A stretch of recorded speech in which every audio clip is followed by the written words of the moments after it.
Okay, Pete, you want to reestablish the recording now? Yes. Folks, welcome to the third part of the gold sovereign, the only world coin.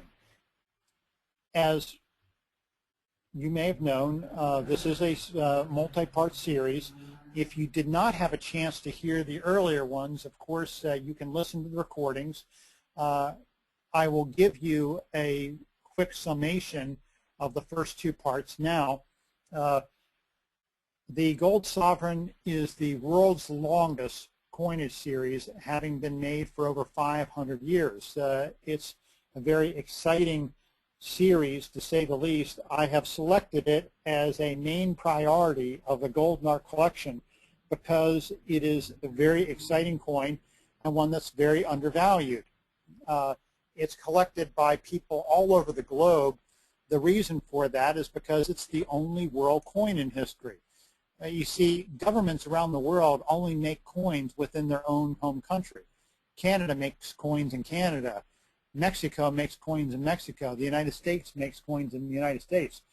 The United States doesn't make coins in Peru, for instance, and Mexico doesn't make coins in Europe, for instance. But Great Britain is the lone exception to that, and the sovereign is the only coin of Great Britain. That's the lone exception, that it was made all over the globe as the British Empire was the world's largest empire in history. We can't even begin to imagine in 2012 how important Great Britain was in the 1800s. It was the world power, far more important than the United States. So it was said that the sun never set on the British Empire, and fully a quarter of the world's population was ruled by Great Britain. It's an amazing accomplishment that one island nation could have done such a thing. I have to be grateful for it, though, for one respect. I do not have any ear for languages, and therefore I only speak English, and I have to be grateful for the British having colonized most of the world, because wherever I go, people speak English. So I've been saved from the difficulty of not being able to speak a bunch of languages. So that's why we're working on this series. I've made it a priority. It's therefore, if I've made it a priority, you should consider it a priority. These beautiful gold coins are the workhorse of the British Empire, and they're fabulously undervalued. Now, I talked about last week specifically about how rare coins are valued. They're valued on a number of criteria based on the age, the condition, the rarity, the popularity, and the variety. Tonight, we're going to explain what do I mean by variety. Variety is the spice of life. Let's face it, when you go to an ice cream store, if all they served was vanilla, you'd leave. No, you want to go to one of these grand ice cream shops that have 50 flavors or 100 flavors, some of them I've seen, that offer kinds of different exotic varieties. It's same with coin collecting. Coin collectors like coins with variety. The more, the better. There's all kinds of different varieties, though, with coins. With ice cream, all you have is different flavors. That's it. But with coins, we've got a number of different types of varieties. So I'm going to delve into details of what all the different types of varieties are. First of all, there are varieties in time spans. The English sovereign was made for over 500 years. So there are varieties in time spans going back all those different centuries. So we have a broad spectrum of time spans to look at. Some series are very short. Last week I talked about the American 3-cent piece, a very rare coin, only a few hundred known to exist. It's a major rarity, yet it's only worth a few $1,000s. Now, why it's worth so little is because of the fact it's a very short series, only 22 years long, only 3 types of designs, so it's not terribly interesting. Well, the English sovereign takes first place in variety and time spans going back 6 centuries. It's also got the greatest variety of designs. The Great Britain sovereign was made in all kinds of different sizes and varieties and in all kinds of different names. Great Britain kept changing the name of the workhorse coin from the sovereign to the pound to the guinea back to the sovereign again. But they're all the same denomination, all kinds of different varieties and sizes. Very interesting coin, different images, different edge details. Some have plain edges, some have reeded edges like the kind our present coins have that are reeded or ridged edge. Some have lettered edges where there's actually a message around the edge. I might point out that before there was electronic medium, before there was the newspaper, before there was even the printed word, there was coins, because coins was the very first form of advertising in world history. If you wanted to get your message across, you put it on coinage. If the leader of a country needed to get an urgent message out, he put it out on the coinage, and that's how it got circulated around. So some of these messages are around the edge of coins. The varieties in the English sovereign are immense. There's also variety within designs. You can have different designs within the designs. For instance, in Queen Victoria, there are a number of different designs within the design of the Victorian sovereign. Some have different beading around the edges. Some have different lettering around the edges. Some have different hair designs. There's all kinds of different varieties even within the variety. There's a variety of manufacturing process. The English sovereign has it all. It was both made in a handmade version. It was made in all known types of manufacturing processes. First made in the handmade version there, you see with the men hitting it with a hammer, hence the name hammered. It was then made by a machine press where you would have animals like oxes walking around in a circle to turn the giant screw press down on the coin to create the image. And then finally with the modern day steam press. So all known types of manufacturing processes were incorporated in the manufacture of the English sovereign. There's also a variety of edges. As I talked about a moment ago, there's plain edges, there's reeded edges, and there's lettered edges. So the ultimate variety of edges. Lots of collectors love studying and collecting coins by edges. There's a variety of mints. We have coins that are made on the Australian mint. We have sovereigns that were made at the well, the sovereign was made on 5 continents. So there are 3 mints in Australia, 1 mint in Canada. Then we have the mint in London, then a mint in South Africa, and then another one in India. So it was made on 5 continents. The only place it was not made was South America. Great Britain never colonialized South America, so no mint there. There's a variety of errors.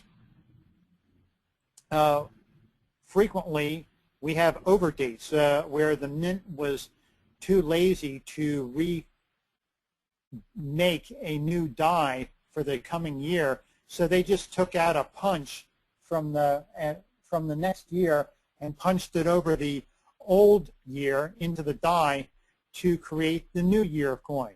Well, to the untrained eye, people probably wouldn't notice it, but it doesn't really look like much of a 2 there, does it?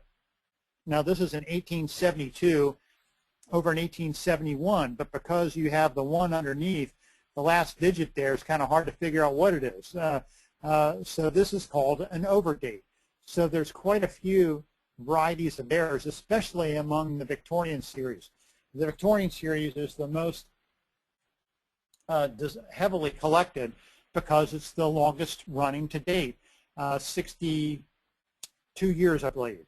It is a very desirable series to collect, and one that many people aspire to put together complete sets of all the years, dates, and varieties. Then there's a variety of sizes. Here we have two sovereigns, the handmade one on the left and the modern machine-made one on the right. Now the handmade one was made by pounding the gold out very, very thin and then striking it by hand with a hammer to create the design.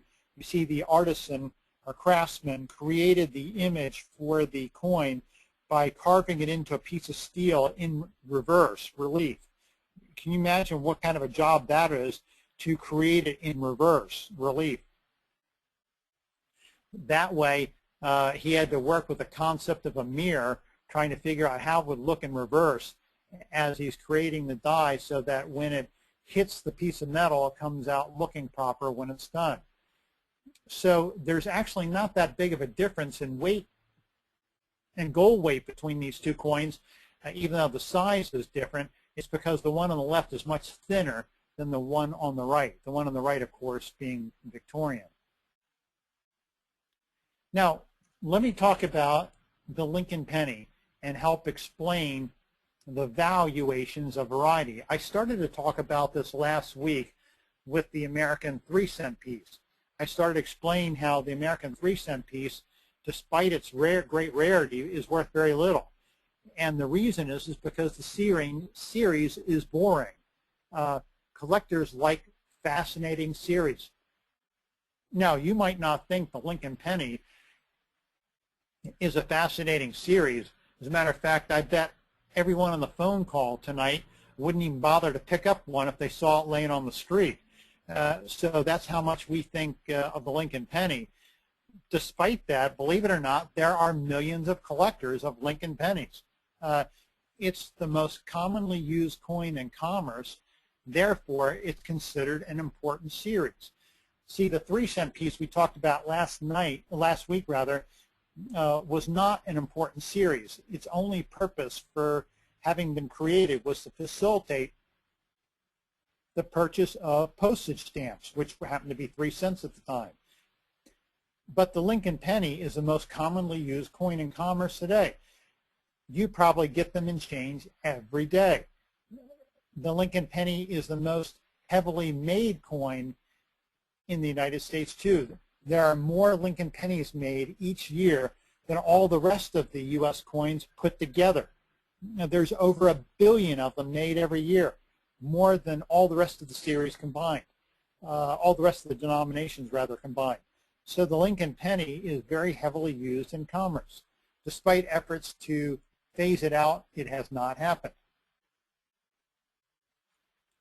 It's a long series. It's been minted nonstop since the beginning of the country's coinage in 1793.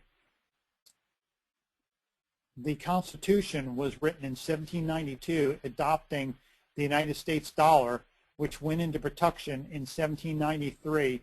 The penny was first made in 1793. Now, the Lincoln penny is the longest design in American history. It's been made for 103 years. No other design has been made that long. First made in 1909, still being made today. The earlier pennies have different designs, of course, but the total series of the penny has been minted nonstop since 1793. So this is a very long coin series for the United States.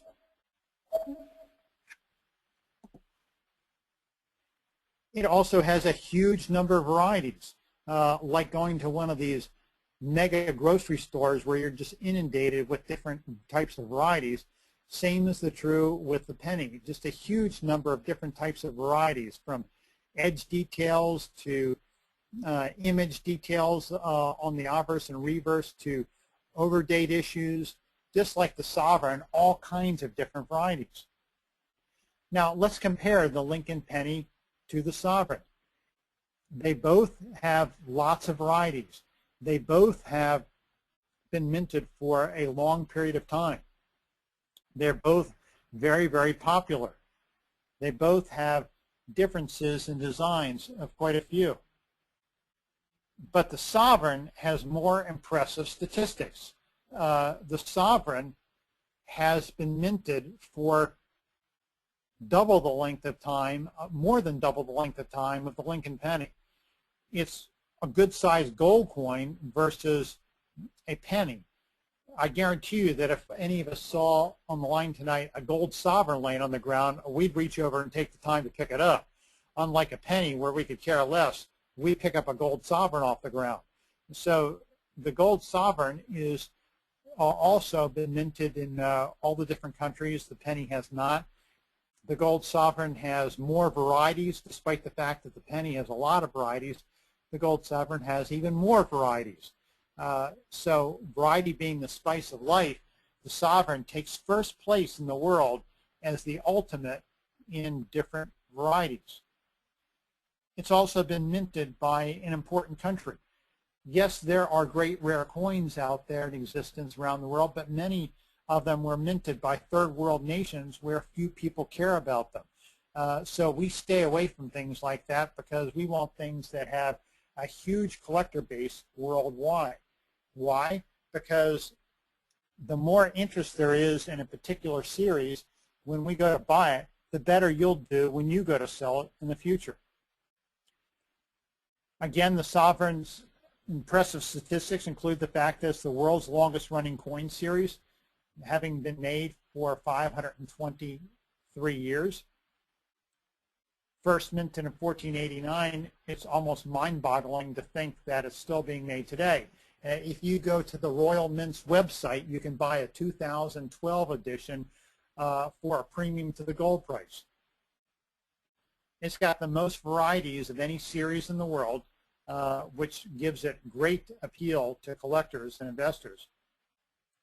So, in all categories of time span, design, manufacturing, edges, mints, errors, designs, and designs within designs, and sizes, the sovereign takes first place in the world as far as great coins go. It's the only global coin, which makes it a fabulous piece to add to the Golden R collection. It's the world's most important coin. Arguably, it's the world's most widely collected gold coin. It's a very desirable piece, and despite the desirability and everything going for it, it's incredibly undervalued. It's the currency unit of Great Britain. Just like the dollar is the currency unit of the United States, the sovereign was the currency unit of Great Britain. That's the reason why it was minted globally. You see, as Great Britain expanded around the globe with the building of its empire, it needed to conduct, its citizens needed to conduct business on a local level. So therefore, the workhorse coin of the English Empire, British Empire, was what we call now the pound, but then back then was called the sovereign. So the sovereign and pound are interchangeable in terms of the currency unit of Great Britain. As I mentioned, Great Britain has changed the name back and forth a few times, but it's still the same workhorse coin. For instance, I was watching a movie. Some of you might have seen it a while ago. It was released, I think, last year. It was called War Horse. It was a really great movie. My kids love horses, so we were watching it. And in the movie, it shows a man buying his horse and paying for it with English gold guineas. This is back in the 1800s when the sovereign was called the guinea. Today, it's called the pound. So different names, same coin, but its importance on the world stage is the fact that the sovereign was the currency unit of Great Britain. Before the dollar was the world reserve currency, the British pound was the world reserve currency. So it takes first place among the world as far as important coins. It was minted globally for commerce. As I mentioned, the sovereign was needed to be used in the local places of business. Therefore, it needed to be minted globally. It's arguably the world's most popular gold coin, and collectors like big coins. I have preached that for years, that collectors like big coins. Now, the English sovereign is not a big coin, though. It's a medium-sized coin. It's not a small coin. It's a medium-sized coin. It's got 1/4 of an ounce of gold in it, so it's a decent-sized gold coin. The earlier ones have as much as 1/2 ounce of gold in them. So it's a good coin, not a huge coin in terms of physical size, but I need to explain to you tonight, folks, that when I refer to coins as big, it's not necessarily the physical size, because there are two definitions of big. The first is big in size physically. Here's a big coin. The Great Britain 5 guineas is the world's largest coin, and that's one of the other major areas that I'm focusing on in the Golden Art collection. 5 guineas are great coins. The 5 guineas and then later the 5 pounds are again one and the same denomination. So it's 5 times the sovereign, or basically 5 guineas is equal to 5 sovereigns or 5 guineas. So this is a big coin, one that I am working on to build for the Golden Art collection. But there's also a big size in terms of market size. The sovereign takes first place in the world as far as big coin market size, as so many people want it. So therefore, this is also a big coin because of its big market size. Okay, let's open it up for questions and see if any of you have any thoughts.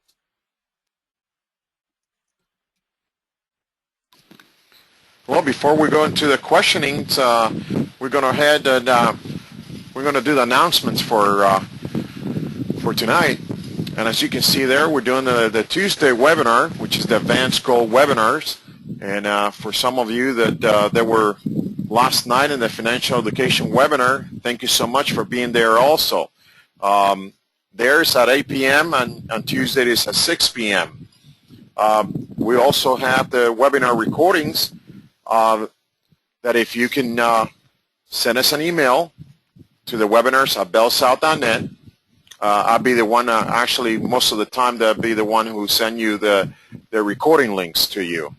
It's also a free membership available at the Christian Financial Concepts. I'll also do it as the time that I put it online.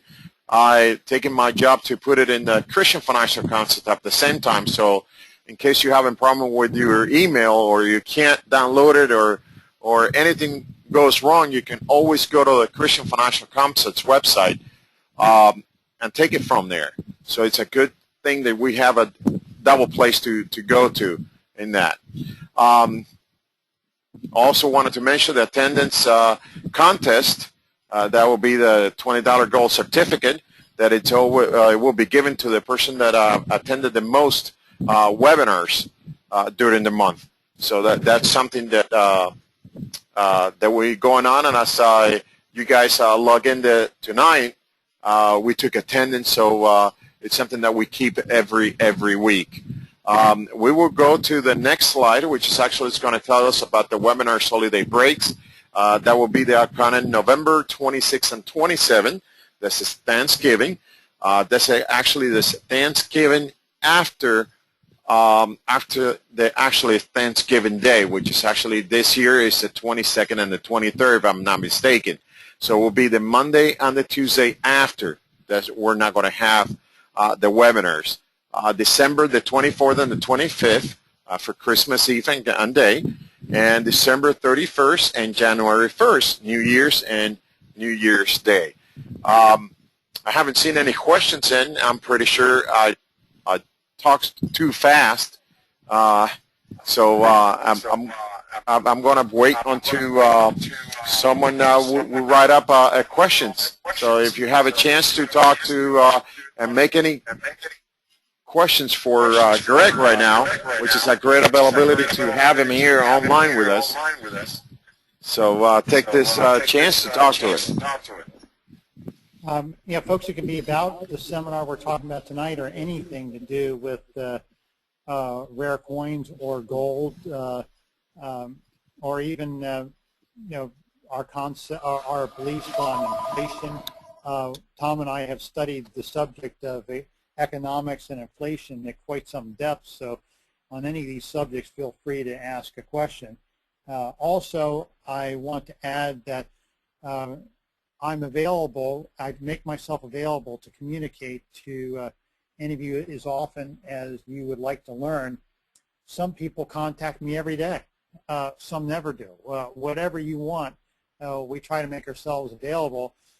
If you'd like to have a one-on-one discussion with Tom or myself as far as details of what you'd like to do to get involved, type that in, and because I offer to every Tuesday night to speak to one person, whoever writes in first, right after the webinar is over.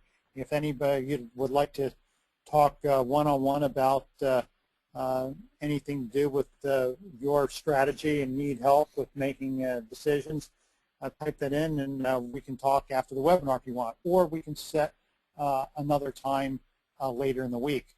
So whatever your availability is, we'll try to work around that.